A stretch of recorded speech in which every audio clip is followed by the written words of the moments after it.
While we were in Venice on our Viking Danube trip, we went to Schönbrunn Palace and the Royal Habsburg Crypt.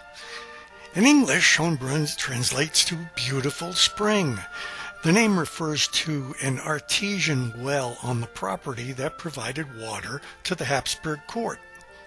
Mozart performed as a child prodigy here in 1762 when he was just 6 years old. In 1786, at the request of Emperor Joseph II, Mozart participated in a musical competition against Antonio Salieri at the Orangery at the palace. Some people may recognize some of this from the movie about Mozart. Although us tourists never see them, there are around 400 people living here. There's 1,441 rooms, but only 45 of those rooms are open to the public for tours. We only got to see about 24, and for me, that actually was enough. There are luxurious apartments and smaller studios which were once built for members of the imperial household and their staff. The palace was designed and rebuilt extensively in the 18th century, with the palace's current form being primarily shaped during the reign of Empress Maria Theresa in the 1740s and 1750s. Some of the floors in the palace are wooden, and they were specifically designed for horses and carriages. In 1569, when it was just a country estate, the Habsburgs took it over and the then Emperor Matthias hunted here. However, in 1683, during the Turkish siege of Vienna, the hunting lodge was destroyed. Emperor Leopold I commissioned the palace to be built in the Baroque style, and work on the new palace began in 1696. The palace was rebuilt and remodeled under Maria Theresa's direction in the 40s and 50s. She received the estate as a wedding gift and made it a central focus of court life. Emperor Franz Joseph was born and died here. American President John Kennedy even met with Soviet Premier Nikita Khrushchev in one of the palace halls.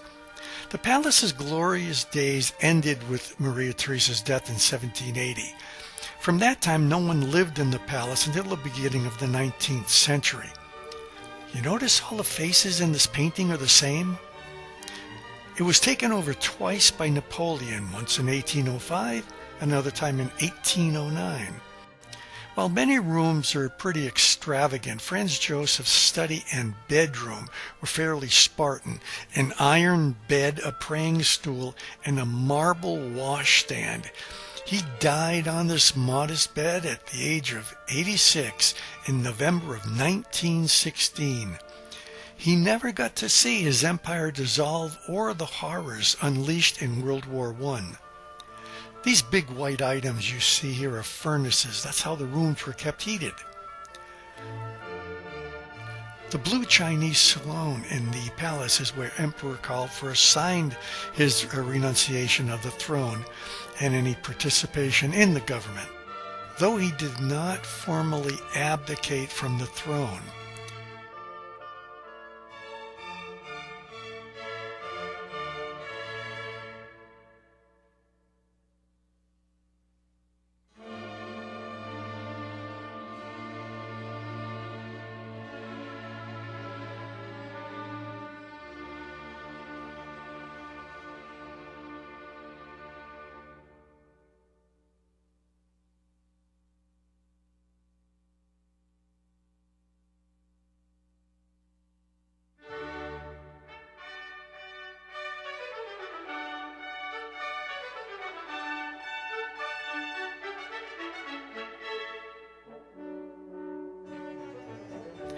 The palace and its gardens were constantly being updated and improved during Maria Theresa's reign, even continuing into the 1760s. The gardens were redesigned in the 1770s. There are a lot of outside structures.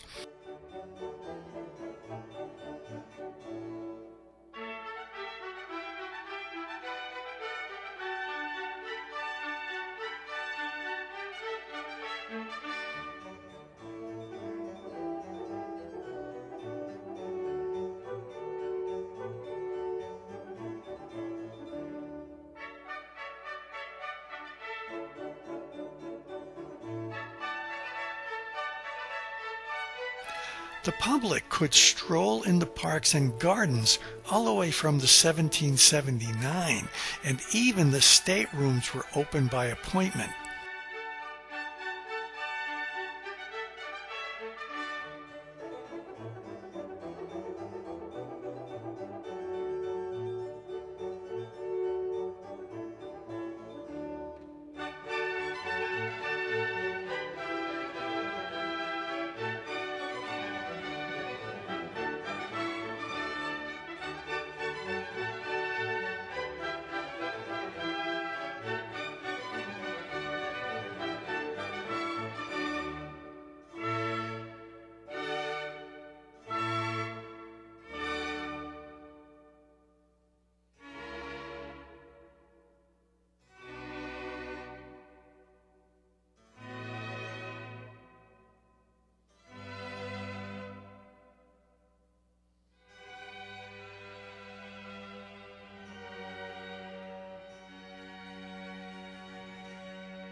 It was Easter time when we were here. But now, on to the Habsburg crypts. The Habsburg family began using the imperial crypts in the Church of the Capuchin Friars and Monastery in Vienna as their primary burial place in 1633. While the crypt was founded in 1618, it was dedicated in 1632 and then designated as the principal entombment location for the Habsburgs in 1633. 150 Habsburgs, including 12 emperors as well as 19 empresses and queens. Charles I of Austria, the last emperor, is not in the Habsburg crypt in Vienna due to the Habsburg law enacted by the Austrian Parliament. This law, passed in 1919, prohibited him and his wife, Empress Zita, from returning to Austria at all.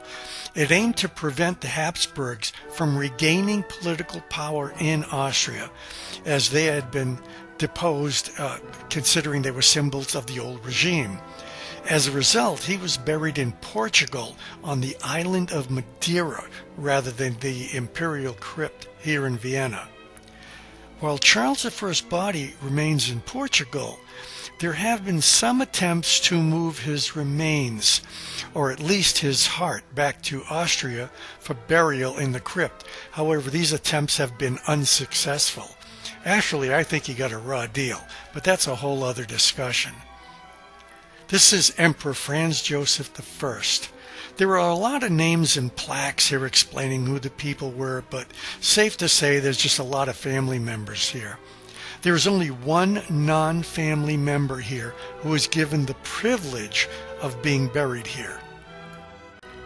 Some of these are pretty extremely ornate, and others are just fairly regular looking, whatever that means. Even though Rudolf, Crown Prince of Austria, committed suicide and normally would not be allowed in the church's crypt, he was allowed to be buried in the family crypt because the Vatican issued a special dispensation declaring that Rudolf was in a state of mental imbalance due to his suicide. This allowed for his burial in the crypt along with the other Habsburgs. See, rank has always had its privileges. It might seem a little macabre, but I suppose no more than an open-air cemetery, but definitely interesting.